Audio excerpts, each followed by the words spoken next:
beyond the pole on the other side of the South Pole from Middle America. An area as big as the United States that's never been seen by a human being. And that's beyond the pole on the other side of the South Pole from Middle America. And that's beyond the pole on the other side of the South Pole from Middle America. On the other side of the South Pole from Middle America. From Middle America. From Middle America. And I think it's quite astonishing that there should be an area as big as that unexplored.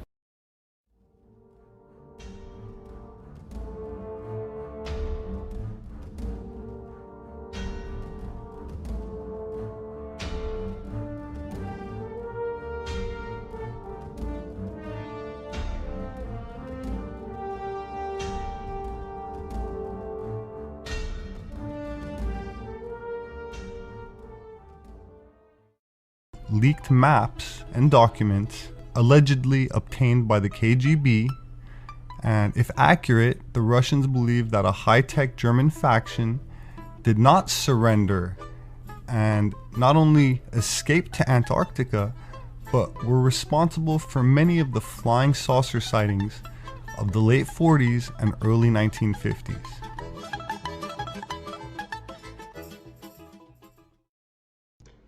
A lot of strange news of recent regarding Antarctica. Strange sightings, strange trips to this unknown land. This frozen tundra. We have John Kerry visiting it. We have the Russian Orthodox Church bishop visiting it after having a meeting with Pope Francis. The first time in over 1,000 years that the leader of the Catholic Church and the Russian Orthodox Church actually met. They both met in Cuba. Russian Orthodox Archbishop went and visited Antarctica. Also, during this trip, when John Kerry was going to go on November 13th, there was a famous mountain climber who had conquered Mount Everest, Sir Ranulph Fiennes, who wanted to go as well on November 13th to Antarctica, but he was denied. And this was the exact time in which John Kerry went. Why was he denied is the question. Why is it even Barack Obama recently went to Antarctica? And of course we also have these strange sightings of recent. And we have these strange sightings of recent within Antarctica. As you can see, 3 pyramids right here, sort of like the pyramids of Giza in Egypt. Very strange. You even have these smaller pyramids next to the larger. All found in Antarctica. This is a recent find. This is located not too far from England's official Antarctic base. Of course, then there's also some conspiracy with regards to these pyramids, that perhaps this is where maybe some of these dignitaries have been coming and visiting of recent, knowing that this was recently found.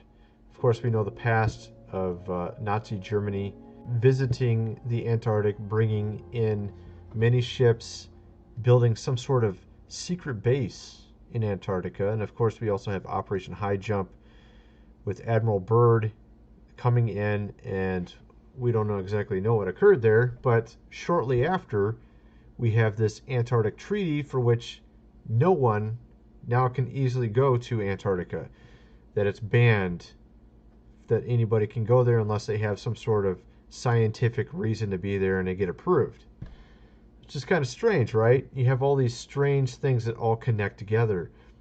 With the proliferation of new technology, such as Google Earth, where you can tap into various satellite imagery via the internet, you have a lot of people doing research, trying to find various strange phenomena in Antarctica and, of course, other places. Here you have this massive cavern. It appears to be just a cavern at first glance, but if you look at some of the other angles of the footage, you can clearly see that this is man-made, and this appears to be some sort of entrance to an underground base. I mean, really, this is not natural. There's no way you can look at this as being a natural formation. So this is one of many finds of recent with Antarctica, various underground base entrances. Here's another oddity here. It appears it could be some sort of entrance as well.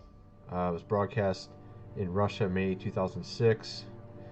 And of course, there's other imagery, such as this one here, which appears to be potentially like 4 tanks and something crashing into the tundra. We don't exactly know what it is. Of course, it's an aerial photo. It's difficult to make it out at such a distance, but it would be very interesting if we could somehow get a closer look. And of course, recently WikiLeaks even had some revealed Antarctica pictures, 24 pictures. And you have to ask yourself, why would Julian Assange be releasing pictures of Antarctica? And of course, you have also all this controversy with these dignitaries recent visiting Antarctica right after the release of this new find of these pyramid structures in Antarctica, which I showed you earlier, that appear to be like in almost the same formation as the pyramids in Giza. It's very strange. And we're talking Antarctica here. Okay, we're talking Antarctica. Extremely cold. There's no way that any human in a standard working condition could do that.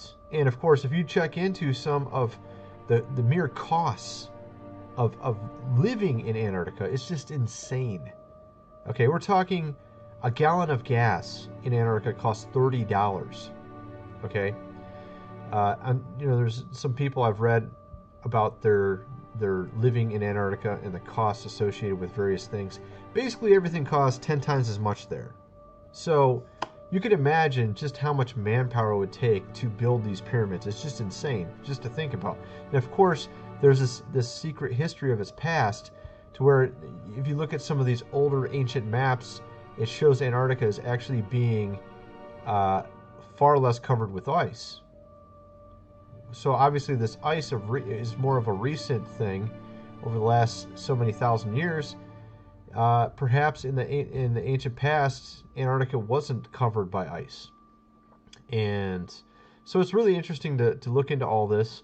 And there's even some references in the book, I think it's the Book of Enoch, I can't remember which parts, where it talks about him going to the uttermost parts of the earth and it being a frozen tundra, and this is where he had entered into another dimension. I can't remember the passage offhand. I remember reading it and I thought it was very strange sounding. And it sort of correlates with some of what people have been saying about Antarctica being a gateway to potentially another dimension in certain places. And of course, we saw Admiral Byrd talk about the section of Antarctica below Central America as being completely uninhabited, never been seen by man. He was talking about past the pole. What's past the pole? Of course, if we assume heliocentrism, you're talking about, well, it's the other side of the Earth, right? What if it's not that? Okay, that's the question. What if it's not that? And are they hiding something? Okay, we're going to get into that next. Okay, 1773, on 30 January 1774, James Cook reaches 71 degrees 10 minutes south, farthest south, coming within 75 miles of the Antarctic mainland without seeing it.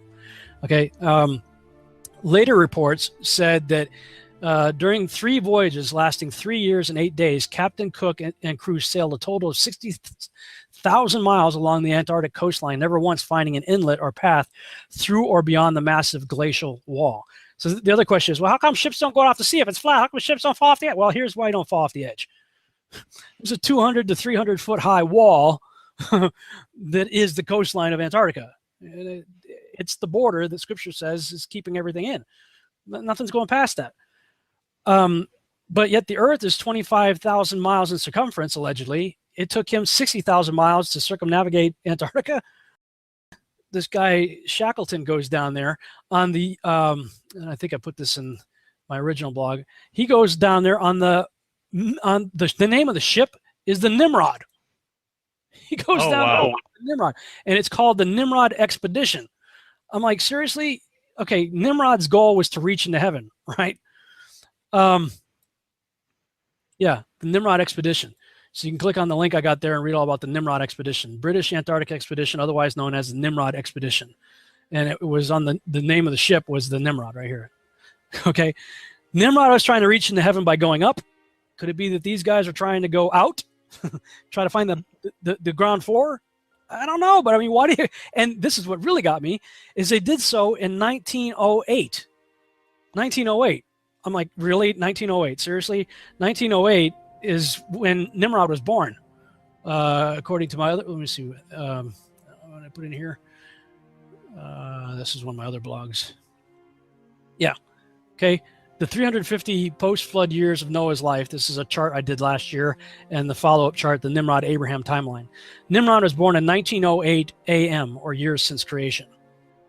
And then 1908, see, 1907 to 1909, well, that's 1908.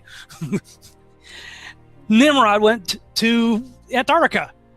I'm like, I mean, you can't write this stuff. I mean, wow. Okay, so they go down there. A whole bunch of people are, from that point on, once they start finding ways to get through the ice to get there, more and more expeditions and better ships are built and used to get there. Then you get to Admiral Byrd. Now, when Admiral Byrd goes down there several times, and one of the operations is called Operation High Jump. And you're like, oh, geez. Yeah, right. Operation High Jump. Operation High Jump. Really? Operation High Jump. I mean, because they went out there with aircraft carriers and airplanes and stuff, some real heavy equipment and stuff like that. Operation High Jump. So then he gets on TV, national TV, and he does this radio show where he talks about all of the natural resources down there. I mean, coal and uranium and stuff to fuel the world forever. It's wonderful. And you can go on YouTube and look up the Admiral Byrd news interview. I think it was on CBS. And it's wonderful. And all these nations are going down there, Russia and Japan, all these nations are going down there. Check it out. Well, then he goes down after that interview. They go down on the next mission, which I believe was called Operation Deep Freeze. And then all of a sudden, everything changes. Everybody pulls out. They leave Antarctica. And all the nations that were down there doing whatever they were doing signed a treaty, the Antarctic Treaty. And I believe it was 1958 or somewhere thereabouts, saying, nope, nobody can stake a claim to Antarctica, and if you're going to go down there, you can only go down there for scientific reasons under carefully restricted guidance, but it's not a free-for-all. Nobody can just, hey, I'm going to go check out Antarctica and do a high jump on my own. No, can't do it. So wow. When I look at the nations that signed the Antarctic Treaty, and I look at the nations that are putting forward quote-unquote space videos of the Earth, they're the same people. So if I was to put on my tinfoil hat and play the conspiratorial role here, there definitely appears to be some very suspicious things that took place. Then all of a sudden NASA is formed, and then simultaneously you have Russia and the United States doing high altitude nuclear bomb testing. They're blowing up nuclear bombs high up in the atmosphere, and they called it Operation Fishbowl. Oh, geez. I mean, you can't make this stuff up, man. I mean, they're calling it Operation Fishbowl. Okay? So, I mean, if they're trying to keep us from having conspiracy mindsets, they're really not helping out much with the names. The Nimrod mission goes down there, Operation High Jump, and oh yeah, we're going to all leave there because apparently we found something, and now we're going to start blowing things up high up in the atmosphere. And if you go on YouTube and do a search for Operation Fishbowl high altitude nuclear testing and watch the explosions that took place and how they look, I gotta tell you, man, it looks like they hit a dome, and it's almost as if they found the end of the Truman Show in Antarctica, and then they said, I wonder how high this thing is, and started blowing off bombs. And then you're going to tell me that we went from Sputnik in 1958 to men standing on the moon in 1969. You're telling me in 11 years we went from ideas scribbled on napkins to putting men on the moon with technology less sophisticated than my iPhone. This might be sort of difficult to see what's going on here, but what I'm trying to show here is sort of what's going on with the circumference that Captain James Cook came up with and the circumference of the Earth, okay? The circumference of the Earth is about 25,000 miles, which is what we have here. This is represented as being 25,000 miles. The radius times 2 times pi equals the circumference. So we're talking about a proportion of the radius. So 25,000 miles circumference here. This one represents a 60,000 mile circumference. And this is based off just proportions, okay? We're talking a radius of 9,549 miles. Clearly a lot more than 3,956, right? So at any rate, my point is that we're talking, more than double the size. So here's the picture of the Earth from space. There it is. Since you were a kid, you've seen this image. But you've never seen it from that point of view. You know what? We adopted this whole model like 400 or 500 years before the airplane. 400 years before the airplane, pretty much. It was like beginning in the 1900s. They went to the North Pole in the 1900s. This is 1482.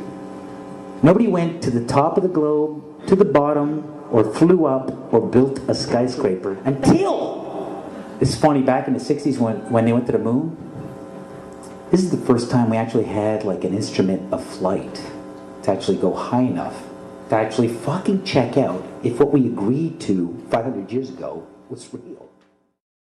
You see this here? What we're looking at right now appears to be the Earth and the moon revolving around it. Now, I have to ask you a question. Do you think that this is just some fake virtual reality imagery, or do you think this is real photos that are just set in stills put in succession? Let's look at it again here.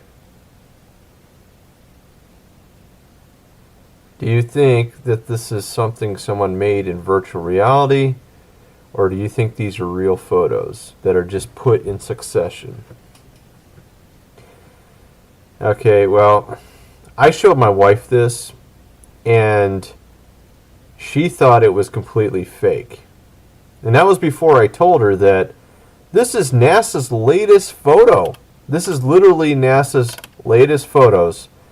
They somehow, after 40 years of not taking any photos of the Earth from space with their, what was it, 10 to 13,000 satellites out there, they finally decided to take a photo of Earth.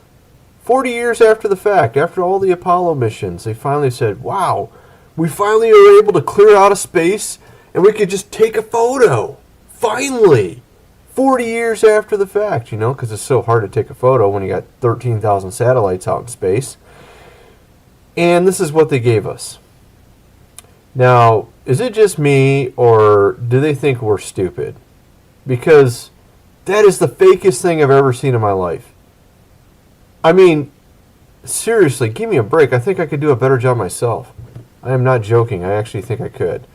I actually have a background in ray tracing, and I also have a background in 3D design with CAE, Computer Aided Engineering, with ideas and Unigraphics and Pro-E, all these highly expensive and complex programs for modeling. And that's really a pathetic photo, fake photo. It really looks fake to me. Doesn't it look fake to you?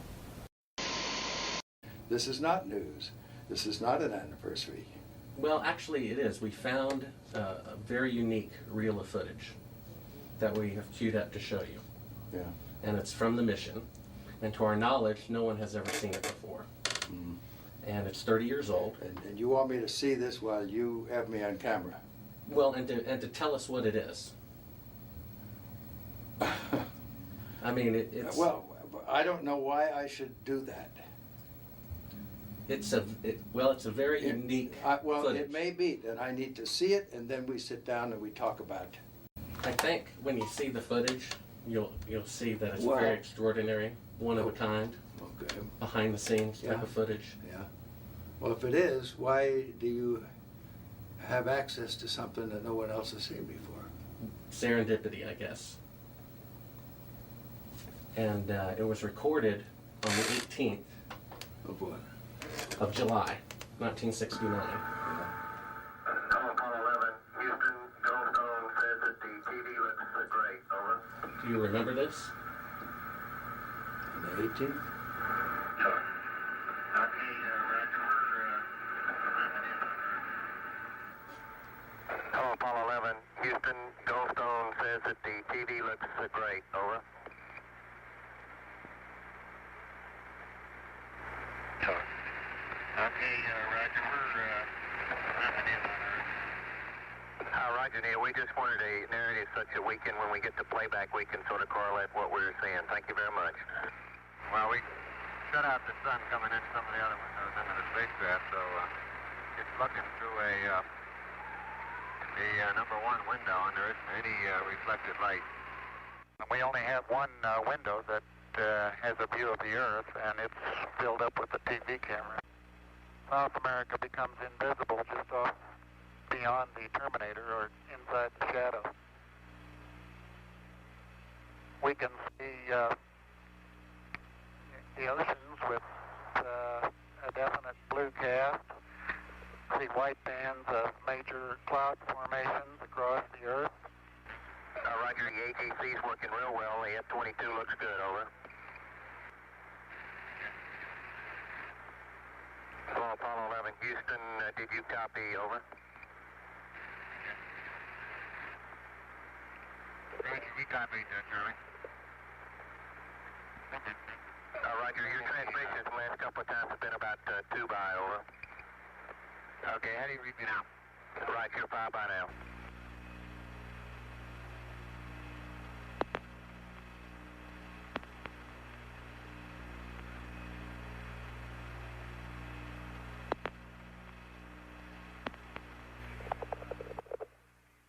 Coastlines. Now we're coming in. Can't quite make out who that had.